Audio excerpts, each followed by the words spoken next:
MLSE shuts the door on WNBA expansion in Toronto. Yes, yesterday, big news in the basketball world as the WNBA announced that they'll be expanding to the Bay Area under the Golden State Warriors. And sources are also saying that Portland will be the next WNBA franchise. But Noor Zainab, the big talk today around the city of Toronto is no WNBA expansion team in Canada. Nothing in Toronto. And you know what? Like, I think if you look at it from obviously an upset point of view, we saw the amount of respect and the recognition the WNBA got in Toronto when they brought the preseason games down here. And we were both there. Yeah, right? I don't know. Justin got there. We were both there. Sold out tickets in 30 minutes. And then at halftime, all the merch was gone. Completely depleted. There were people who were lining up to watch this, people who were outside lining up Scotiabank Arena, and just the demand that we saw felt like, okay, something must come out of this. Now, again, when things are happening behind the scenes, especially things in corporate worlds, we are never going to know the full picture. So we can sit here and speculate. We can talk about how unfair, fair, all that stuff it is. But I think in terms of when things happen, you kind of have to just leave a little bit of room for things that you just don't know. Well, there's in that it's called corporate. It's like corporate responsibility. We'll figure corporate it out. Social responsibility. Yeah, exactly. Okay, whoever. Thank you, producer Ellie, for that. But you mentioned the corporate world. There's a lot of corporate drama that apparently went into this decision for MLSE to pull out. So sources say the relationship between MLSE board member Edward Rogers, who of course is from the Rogers family, who owns part of MLSE. His sour relationship with Masai Ujiri did play part in MLSE pulling out on this, which I think is absolutely ludicrous. The fact that you're letting a personal vendetta, a personal issue with somebody else ruin the chance of growing the game of basketball, growing viewership, growing, the game of basketball, as I just mentioned, growing women's sports in Canada. To put that all aside just for a personal vendetta is absolutely ludicrous to me.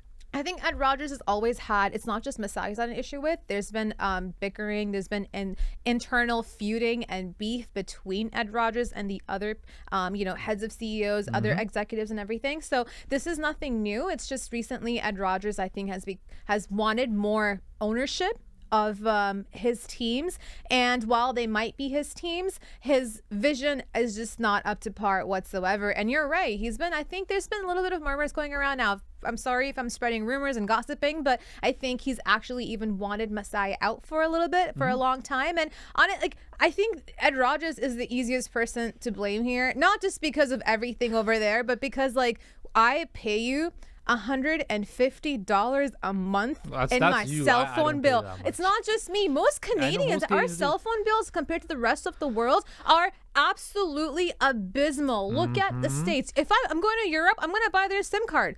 God forbid I bring my phone and roam home and pay $30 in my kidney to get something for half an hour somewhere else. So you've got the funds. You have the money. You own everything in Canada. Yes. Everything in Canada is frigging under you. So at what level, what more do you want? Well, the other thing is, so you talk about Rogers having the biggest, most expensive cell phone plans. Who else owns MLSE? Bell. Well, that's the issue in Canada altogether. You've got two companies who not only it's a monopoly. I mean, I don't want to get into the politics of it, but not only do they own, so Rogers owns Rogers, Bell's owns Bell, but then they also own the sister companies of their companies for the affordable people. So you've got TELUS, you've got Fido, and then for the people who don't want to afford a phone whatsoever, you've got Chatter and you've got something, and Freedom. Freedom. So, I mean, Freedom is, I think, Freedom separate. Shaw. Yeah, but Rogers was trying to buy Shaw for the longest time, too. So they literally own everything in Canada. And nothing is capped either, by the way. So if they want to increase things, they easily can. Please check your cell phone bill the next time and make sure you're not being,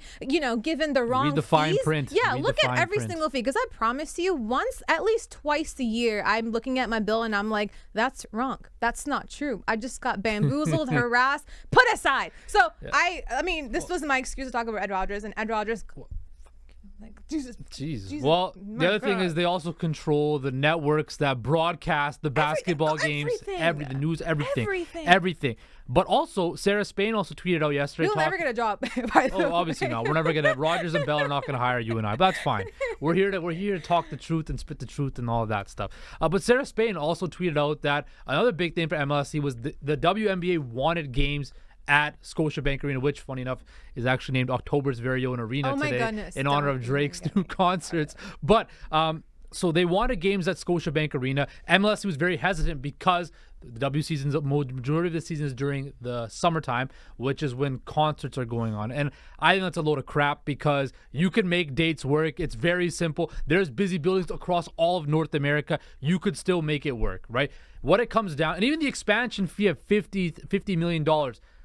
The Raptors are worth over $1 billion. The Maple Leafs are worth over $1 billion. They print money all the time. TFC, that shit show that still makes money in some capacity, right? The Argos, MLS is a multi-billion-dollar organization, and $50 million to them is not a lot of money. And this was a major miss on their part because now it's just going to push the can further and further. And considering what we just mentioned, they control all the corporate sponsors, which is so imperative for a professional sports team for the expansion franchise to have those corporate backing and have those corporate sponsors. I think in terms of what we have to deal with in Canada, it's definitely not set up for the success of any sporting teams, any sporting leagues kind of growing in the future. But I do want to give, I guess there's another side to it too, where you got to wonder, like, is Toronto ready? And I want to give a shout out to my friend Chelsea Leach. She was just on Locked On Raptors with Sean Woodley, and she mentioned something that it's good information to know, good information to have, because you never know the full story of what's happening. And what she mentioned, which I think made sense, was the Toronto just might not be, in terms of like Toronto itself for the WNBA, it just might not be ready for that expansion just yet to Toronto. Now, elsewhere in the States, I think might make a little bit more sense because there's still only 12 teams in the WNBA, and the NBA has 30 teams, right? 29 happen to be in the States, and 1 is in Toronto outside of the States. So if they're going to be growing right now, I think it makes sense for them to grow internally first, to give their cities, give their states a couple more teams, couple more reasons for the game to grow within America. And the thing about WNBA as well is, I'm not sure many people know, but if you're covering the WNBA, you actually have to be in one of the cities that has a team there. So you've only got 12 teams and there's 50 states. So only a certain amount of very few picked people end up actually getting to cover the game in the States. So when you start to grow the league, when you start to expand it in the States as well, you're giving more people a chance to start covering it. And as this starts to grow, we're gonna see the expansion globally as well. Like I'm not gonna even think about the fact that we're not gonna get a W team. I think it's definitely within our future, just maybe not right now, but even the next 4 or 5 years, I think we could see some kind of growth here. But I'm not gonna get super mad. I'm not gonna get mad in the WNBA sense, where I understand where their priorities are. And also, like, if you think about it, like, I don't want to bring up Toronto in terms of, like, make it seem like it's so far from the States, but right now they all travel charter flights. So traveling charter flights, you're going to deal with a lot of problems that you don't have control over if you were traveling privately.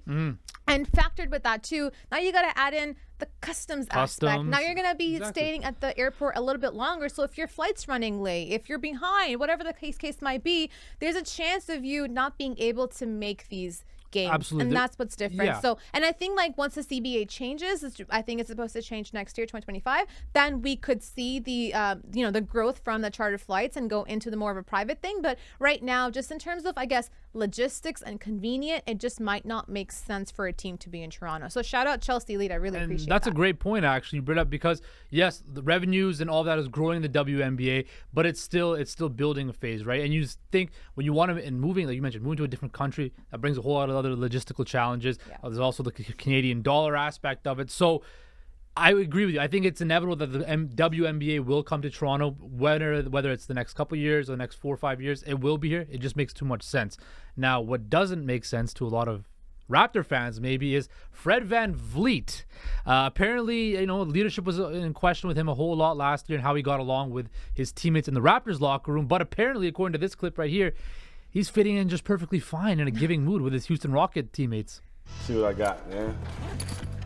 Opa!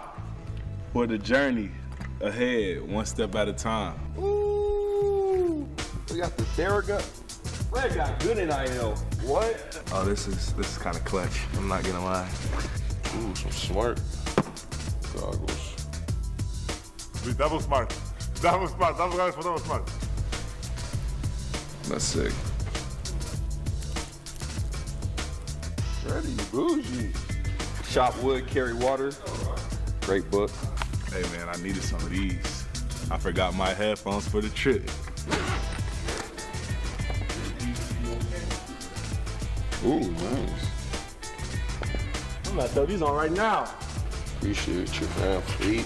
Thank you very much. Appreciate you, Fred.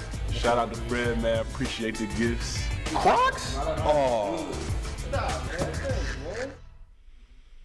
Now, I guess when you sign a big fat contract like Freddie signed, you can afford gifts for your whole team. But Noor, do you think that this was kind of like a subliminal shot to everybody in Toronto, saying that he was a bad leader, he was a locker room cancer, this and that and the other, and showing the world, you know what, I wasn't the problem in Toronto?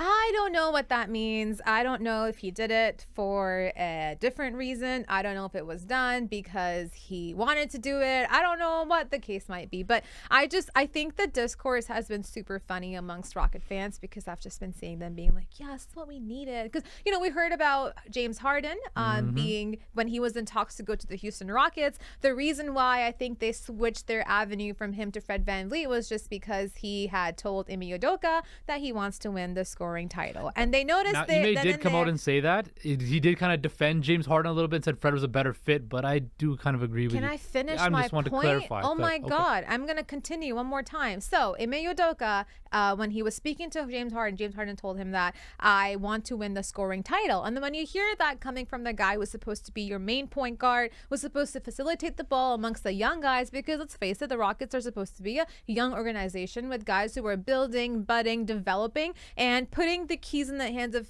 James Harden might not have been the best thing when he's outright telling you, I want the ball, I want to score, I want to get that winning title. However, switching paces and going to Fred VanVleet right after, I don't know. Ask Raptor fans. The reason why there was turmoil amongst the Raptors is because he was never passing the ball. Yes, he had great glimpses. He was doing great stuff, but we also have to acknowledge the fact that he was not getting along with our young guys. He just wasn't. There was a big friction between him and Scotty Barnes. So it's just funny to me to hear that they're saying, oh, he's going to be the savior of Jalen Green when he couldn't even save Scotty Barnes. That's all I'm saying. I'm hoping he's going to have a great season. I know he's going to do great. He's going to be great offensively. Hopefully he learns to pass the ball before 23 seconds are up. But I think that it's going to be a good fit. But just in terms of what they're expecting, simmer a little bit. We dealt with this in Toronto. It was a little bit of the same stuff, so it's just a little ironic, you know? I gotta defend you, Fred VanVleet. I cannot allow this to happen anymore. Fred VanVleet, right? Again, I get it. He didn't get along with the younger players because he saw they weren't putting the work into it. It's not just about putting the work in. He was not offensively. Listen, I get it.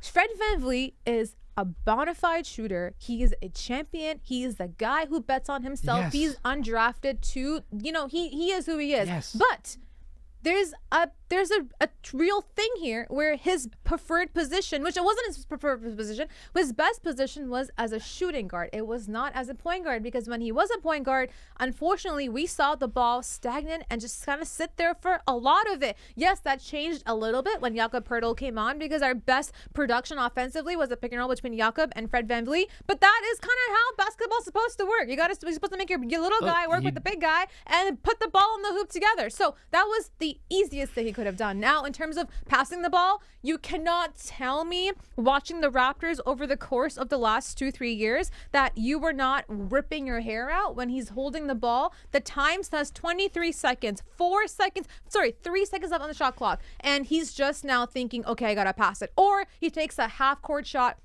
and chucks it over. He just wasn't the Lowry that we needed to grow the young guys. That's all I'm saying. And his leadership style will just not. Yes, he works hard, so we know he works super hard. But it's about your approach to things. And I think his approach was kind of lost in the sauce. Can I give my case to defend Fred VanVleet? I'm done talking for today. So okay, yeah, go ahead. Thank you. Now, look, Fred VanVleet, a guy who saw that, you know, these young players with way more talent and skill than him did not bet on, he bet on himself, but was not putting in the work like he was. That's why he was getting upset. That's why he was getting frustrated. Yes, was he getting a contract? Was he getting a contract extension coming in that he wanted to put the numbers up for? Yes. But I think Fred VanVleet cannot be classified as a scapegoat from last year. It was a total team failure. That's all I wanted to say.